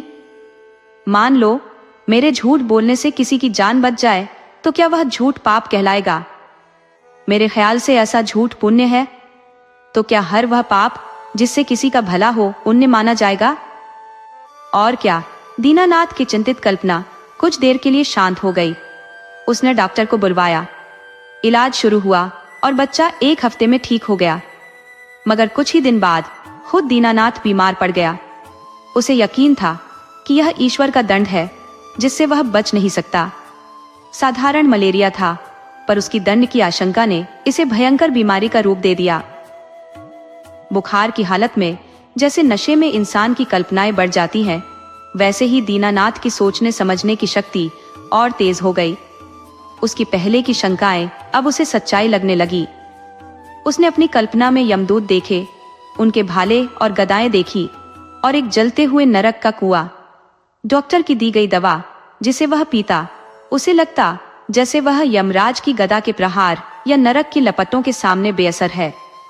दीनानाथ कोई मिथ्या सोचने वाला व्यक्ति नहीं था। वह पुराणों की रहस्यमय कल्पनाओं पर यकीन नहीं करता था। वह बुद्धिवादी था। ईश्वर पर उसका विश्वास भी तब पनपा जब उसकी तर्कशीलता इसे मानने को विवश हुई। लेकिन उसके विश्वास के साथ ईश्वर की दया और दंड दोनों ही आए। दया ने उसे रोजगार दिया, मान सम्मान दिलाया। अगर ईश्वर की दया न होती तो शायद वह भूखा मर जाता, पर भूखे मरने से कहीं आसान था जो वह अब झेल रहा था, एक अंतहीन दंड की आशंका। ये दंड की भावना इतनी गहराई तक जमी हुई थी मानो उसकी आत्मा और बुद्धि का हिस्सा बन गई हो। तर्क और बुद्धिवाद उस पर लहरों की तरह आते, लेकिन चट्टान की तरह खड़ी उस धारणा को डगमगा नहीं पाते। जीवन बच गया। ताकत लौटते ही वह फिर दफ्तर जाने लगा। एक दिन गौरी ने कहा, जब तुम बीमार थे और एक दिन तुम्हारी हालत बहुत नाजुक हो गई थी तो मैंने भगवान से प्रार्थना की थी। कहा था कि अगर तुम ठीक हो गए तो मैं 50 ब्राह्मणों को भोजन कराऊंगी। दूसरे ही दिन से तुम्हारी तबीयत सुधरने लगी। भगवान ने मेरी प्रार्थना सुन ली। दीनानाथ को कोई जवाब नहीं सूझा। यदि सेठ जी का कथन सत्य है और इस योजना से 100 लोगों की रोजी रोटी चल सकती है, तो वास्तव में इसे कपट न मानकर एक कड़ा कर्तव्य समझना चाहिए। भले ही आत्मा को ठेस पहुंचे, परंतु 100 परिवारों का जीवन बचाने के लिए इसकी अनदेखी की जा सकती है। लेकिन जब नैतिकता को तसल्ली देने की कोशिश की तो स्वयं के अस्तित्व की चिंता ने सिर उठा लिया। उसने कहा, पर यदि यह बात उजागर हो गई तो मैं पूरी तरह बर्बाद हो जाऊंगा। काले पानी की सजा भुगतने भेज दिया जाऊंगा। सेठ ने जोरदार हंसी के साथ कहा, अगर राज खुल भी गया तो तू नहीं, मैं फंसूंगा। तू तो साफ इनकार कर सकता है, लेकिन लिखावट पकड़ में आ जाएगी। कैसे पता चलेगा कि किस पृष्ठ में बदलाव हुआ है? लिखावट तो एक समान है। दीनानाथ निरुत्तर हो गया और तुरंत उस पृष्ठ की नकल करने लगा। फिर भी उसके भीतर एक अजीब भय ने जन्म ले लिया। इस विषय में वह गौरी से एक शब्द भी नहीं कह पाया। कुछ समय बाद उसकी तरक्की हुई। वेतन 100 रुपए हो गया और साथ में 200 रुपए का बोनस भी मिला। घर में खुशहाली के संकेत दिखने लगे, लेकिन दीनानाथ का अपराध बोध उसे निरंतर कचोटता रहा। सेठ जी की तर्कपूर्ण बातों ने उसकी जुबान बंद कर दी थी, परंतु वही तर्क गौरी को समझाने का साहस वह नहीं जुटा सका। उसकी ईश्वर भक्ति उसे हर पल डराती। उसे यकीन था कि इस पाप का कोई भयानक दंड मिलेगा। प्रायश्चित्त या अनुष्ठान से इसे टालना असंभव है। दंड अब मिले या वर्षों बाद, लेकिन जब भी मिलेगा वह अत्यधिक क्रूर और घातक होगा। मूलधन के साथ ब्याज की तरह बढ़ता जाएगा। वह अक्सर पछताता, मैं सेठ जी के लालच में क्यों फंसा? कार्यालय चलता या टूटता, मुझे क्या? आदमियों की रोजी जाती या रहती, मुझे क्या? कम से कम इस आत्मिक यातना से तो बचा रहता। लेकिन अब जो होना था वह हो चुका है और दंड तो निश्चित है। ये शंका उसकी जिंदगी के उत्साह, सुख और मिठास को निगल चुकी थी। मलेरिया का प्रकोप फैला हुआ था। उसके बच्चे को तेज बुखार हो गया। दीनानाथ के मन में खौफ समा गया। दंड का समय आ पहुंचा। वह खुद को असहाय महसूस कर रहा था, जैसे उसकी बुद्धि काम करना बंद कर चुकी हो। गौरी ने कहा, जाकर कोई दवा ले आओ या किसी डॉक्टर को दिखा दो। 3 दिन हो गए हैं। दीनानाथ ने परेशान मन से कहा, हाँ जा रहा हूँ, लेकिन मुझे अजीब डर लग रहा है। गौरी झुंझलाकर बोली, डरने की कौन सी बात है? बेवजह बातें क्यों करते हो? आजकल किसे बुखार नहीं आता? दीनानाथ ने कांपती आवाज में कहा। ईश्वर इतना कठोर क्यों है? गौरी ने दृढ़ता से जवाब दिया, ईश्वर पापियों के लिए निर्दयी होता है। हमने किसी का क्या बिगाड़ा है?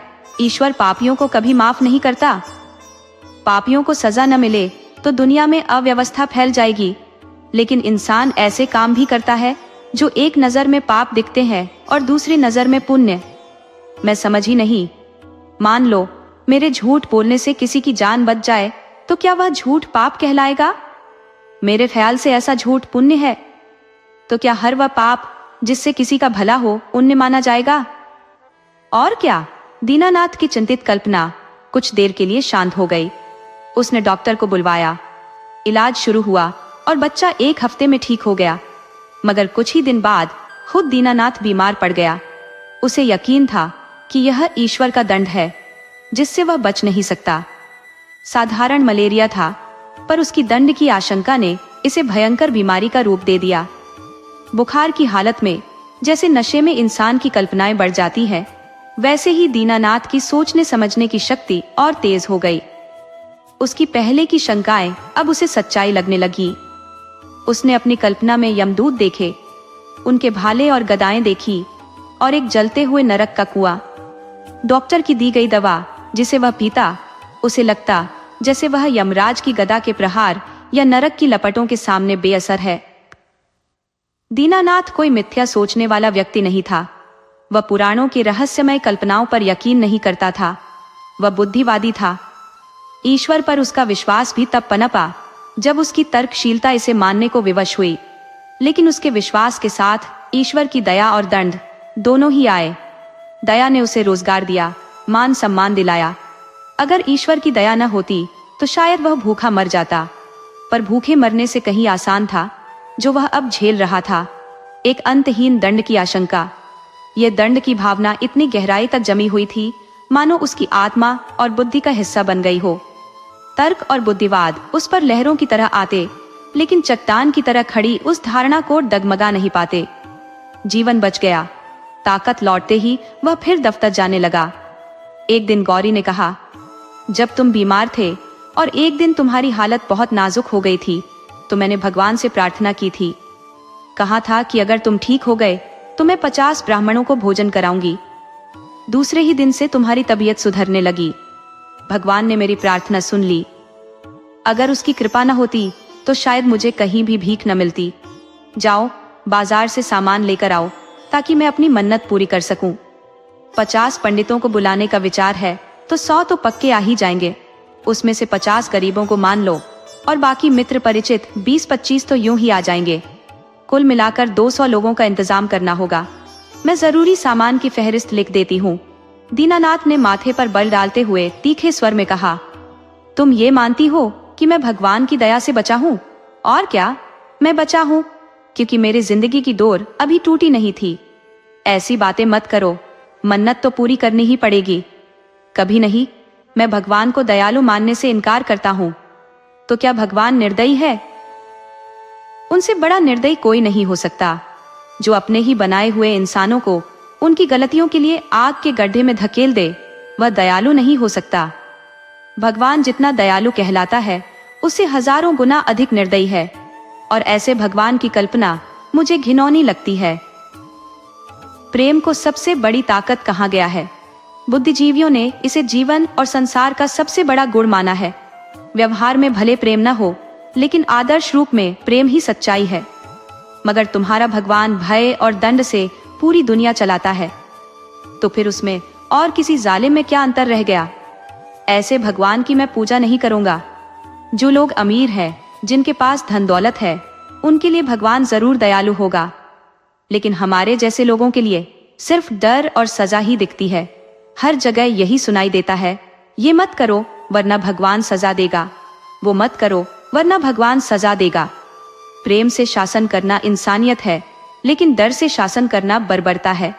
अगर तुम्हारा भगवान आतंकवादी है तो ऐसा भगवान ना होना ही बेहतर है। मैं अपने दिल से ऐसे भगवान को निकालकर उसकी कृपा और दंड दोनों से आजाद होना चाहता हूँ। एक कठोर दंड सालों के प्रेम को खत्म कर सकता है। मान लो मैं तुम्हारे लिए हमेशा कुछ करता रहूं, लेकिन किसी दिन तुम्हें पीट दूं, तो क्या तुम मुझसे प्यार करोगी? ऐसे डरे सहमे हुए जीवन के लिए मैं भगवान का एहसान नहीं लेना चाहता। बासी भात में खुदा की साझेदारी की कोई जरूरत नहीं, और अगर तुमने इस भोज पर जोर दिया तो मैं जहर खा लूंगा। गौरी उसकी बातों से घबराई हुई, बस उसे एक तक देखती रह गई।